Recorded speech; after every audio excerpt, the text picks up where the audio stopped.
Sojourner Truth was born around 1797 in Ulster County, New York. Originally named Isabella Baumfree, Truth was sold at 11 years old along with a flock of sheep for $100. Sojourner Truth wrote about her life as a child in slavery, and she talked about experiencing sexual abuse and continued beatings and whippings by her slave owner. Truth fled her master in 1826, 1 year before the abolition of slavery in New York, and eventually became a freed slave. After Truth became a free woman, she had the courage to go to court to challenge the legality of her son being sold into slavery. She was successful against so many odds, which is what makes that court case so amazing. Inspired by religion, she changed her name to Sojourner Truth in 1843. The following year, she joined forces with abolitionists such as Frederick Douglass and William Lloyd Garrison. Sojourner Truth became a traveling preacher, but also she was an early women's rights advocate, and so she spoke very forcefully for that as well. In 1850, she published her memoirs, and the following year, Truth delivered her famous speech at the Ohio Women's Rights Convention. The speech was later retitled, "Ain't I a Woman?" And it was so powerful in part because it talked about the equality of work that was executed by Black people in general, that people who were free and unfree worked just as hard whether they were men or women. Following the outbreak of the Civil War, Truth recruited troops for the Union Army and met with President Lincoln in 1864, who gave her permission to become a counselor at Freedmen's Village. Sojourner Truth made a singular contribution during the Civil War. She agitated for Black people to be able to fight for their own freedom. Truth continued to campaign for abolition and women's rights until her death on November 26, 1883. In 2009, a statue of Sojourner Truth was unveiled at the U.S. Capitol, commemorating her legacy. Sojourner Truth was one of the gutsiest women in American history, Black or white.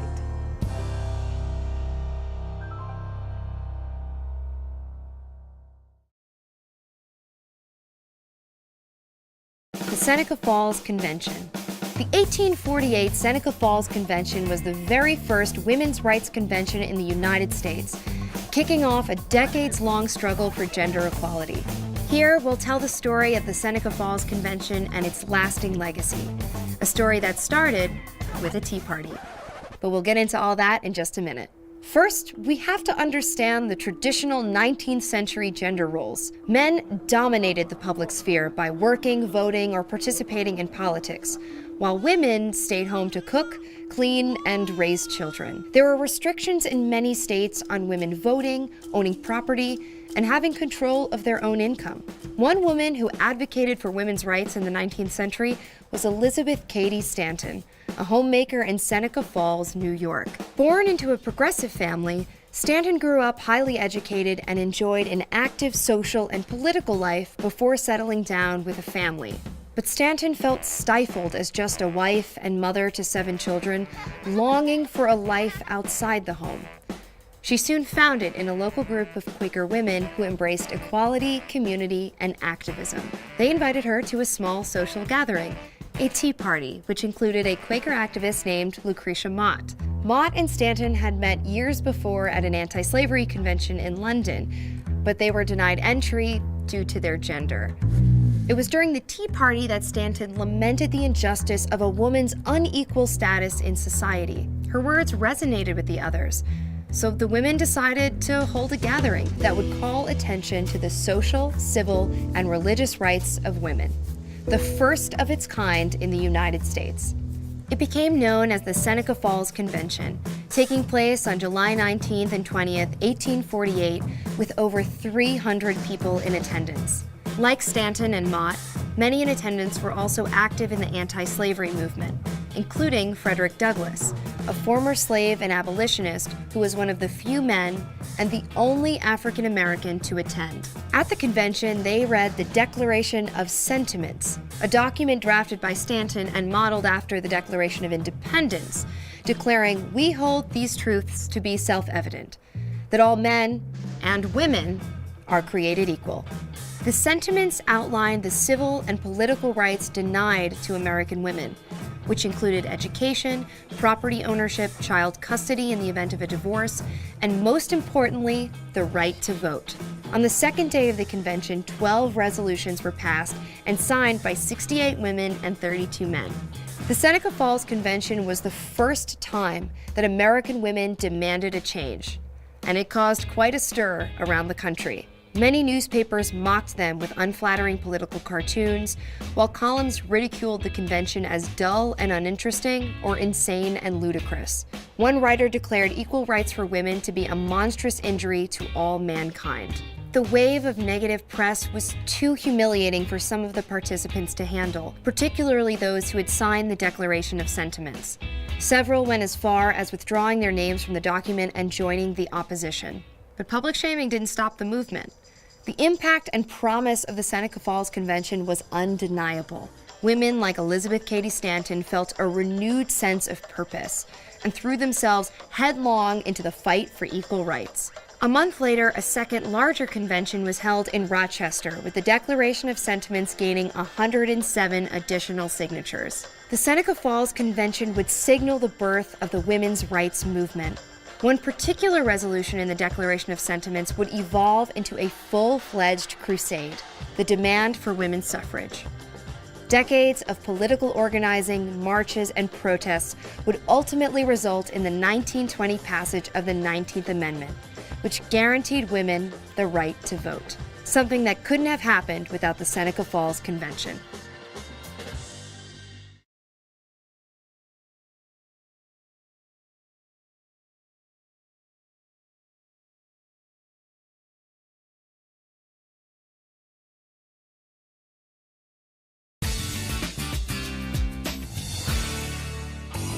She was a great inspirational leader. She rallied hundreds of thousands of women. Susan B. Anthony changed the course of history for women in the United States. At the beginning of her career, of her dedication to women's rights, she was much despised.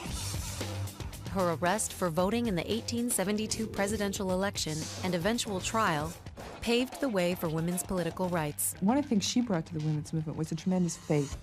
Susan B. Anthony was born in 1820 in Adams, Massachusetts. She was from a tight-knit Quaker family who believed in education. In the Quaker meeting house, men and women spoke equally. And so Susan B. Anthony thought that that's the way it was everywhere. The reality was most women were uneducated, could not own property, had few legal rights, and were subservient to men. And Susan B. Anthony wanted equal rights under the law for both sexes. Anthony met Elizabeth Cady Stanton, the architect of the first Women's Rights Convention in Seneca Falls, New York, and the duo teamed up. They were responsible for every right we have as women today. Stanton had the sort of intellectual vision. She had the way with words. And Anthony had from the beginning the vision of what it meant to build a movement. It was 1872 that Anthony caused a national sensation when she voted in a presidential election illegally. On November 1st, 1872, Anthony left her house on 17 Madison Street with her three sisters and walked to the local barber shop where, as usual, eligible men were being registered to vote. She demanded to be registered herself. She insisted that since she was a U.S. citizen, she had the right to vote under the 14th Amendment. Anthony's goal was simple: to force a case before the Supreme Court that would decide once and for all if the 14th Amendment should extend to women. Early in the morning on November 5th, Susan B. Anthony and her followers went to the polls and voted. The incident quickly escalated into a national sensation. Anthony and her followers in Rochester were jailed and charged with voting illegally. Released on $1,000 bail, Susan B. Anthony was brought to trial on June 17, 1873, at the village courthouse in Canandaigua, New York. Her trial was such a travesty of justice that it's really unbelievable when you consider that it was Susan B. Anthony, who was very well known across the country already. There was a former president of the United States in the courtroom, Millard Fillmore, and there were congressmen. But anyway, even though this was a situation of these very important people in the courtroom and the eyes of the country on the courtroom, still Susan B. Anthony was not allowed to speak in her own defense. Judge Hunt boomed out his verdict. The sentence of the court is that you pay a fine of $100 and the costs of prosecution, or serve 10 days in jail. Madam, the court will not order you to stand committed until the fine is paid. The statement was as illogical as it was contradictory. Hunt was threatening Anthony with jail only if she obeyed his ruling. However, there was a well-thought-out plan behind his actions. If he had ordered Anthony to be imprisoned until the fine was paid, she could have immediately appealed his decision to the Supreme Court. Now that option was far more difficult. Although Anthony was free, she had effectively lost any reasonable opportunity to bring a landmark case before the highest court in the land. The trial was rigged. Her vote didn't count, but she got great publicity value out of it. Anthony was fined $100, which she never paid. She did, however, continue to spread the word on women's rights throughout the U.S. and Europe. She appeared in front of every Congress from 1869 until 1906, the year she died. Women were finally given the right to vote in 1920, 16 years after Susan B. Anthony died. I think that every February 15th, women in this country should recognize that as Susan B. Anthony's birthday, and just for a second, say thank you.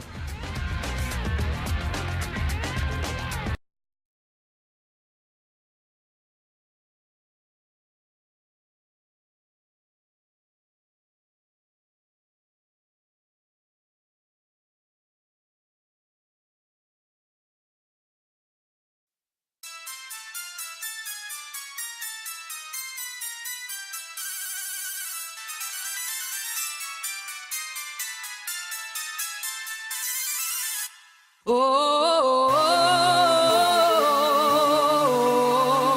caught in a bad romance.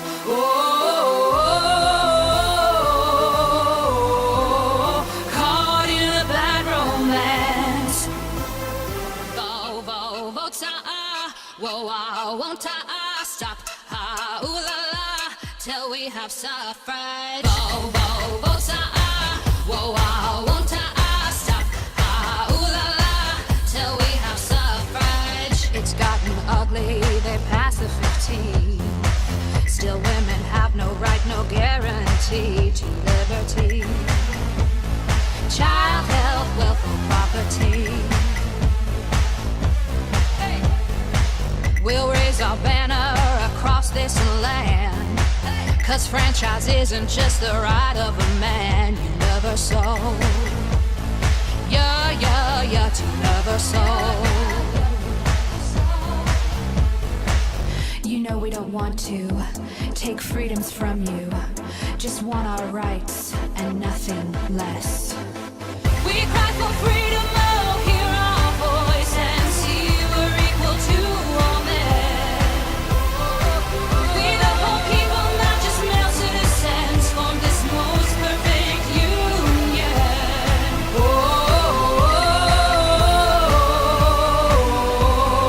Caught in a bad romance.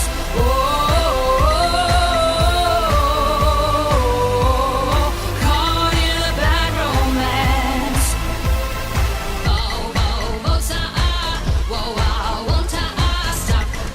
Ooh la la, till we have suffrage. It is a horror, a cruel design that makes it criminal, a right that is mine. I want the vote.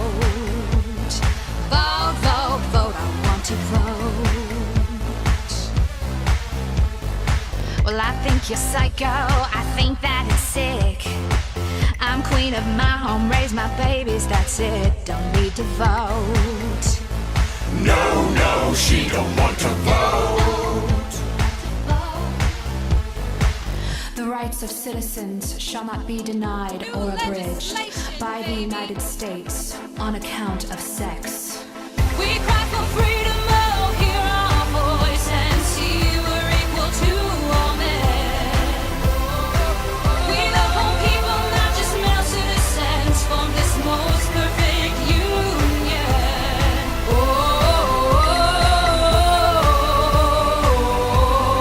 Caught in a bad romance.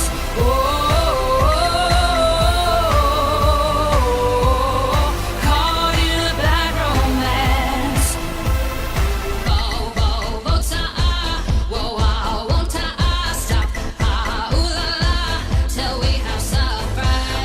March, march, be courageous, fighting for our rights we may just start. Greatness for the ages, freedom, it is contagious. March, march, be courageous, fighting for our rights we may just start. Greatness for the ages, remember the ladies. Not to be above, but equal to all men. We only ask to be part of this union. Comme dirait le français, c'est démocratie. Permettez-moi participer. I'm a citizen of this nation.